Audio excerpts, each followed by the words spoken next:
The Cottage Dentist. Part 5. The Last Appointment.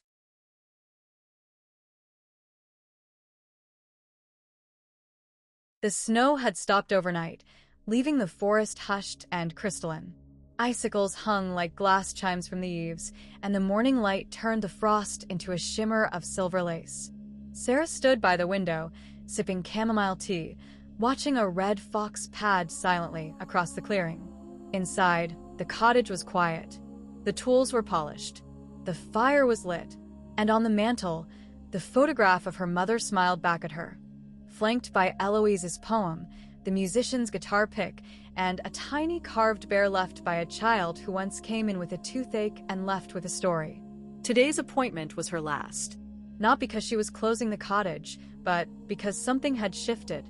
The healing had deepened, and the rhythm of her days was changing. She would still care for teeth, yes, but she had begun sketching, writing, dreaming of a book that would hold these stories, these moments, these quiet transformations. The bell above the door chimed. A woman stepped in, bundled in a green coat, her cheeks pink from the cold. She looked around the cottage with wide eyes, then smiled. "I heard this place was special," she said. "I didn't expect it to feel like home."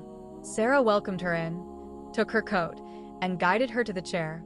They talked as she worked, about winter, about kindness, about how sometimes the smallest acts could change the course of a life. When the cleaning was done, the woman lingered. "I'm a nurse," she said quietly. "I've been thinking about leaving the hospital. I want to do something gentler. Something like this." Sarah smiled. "Then maybe this isn't your last appointment. Maybe it's your first." She handed the woman a small notebook, blank pages, a soft cover, and a note inside. "Start where it feels warm."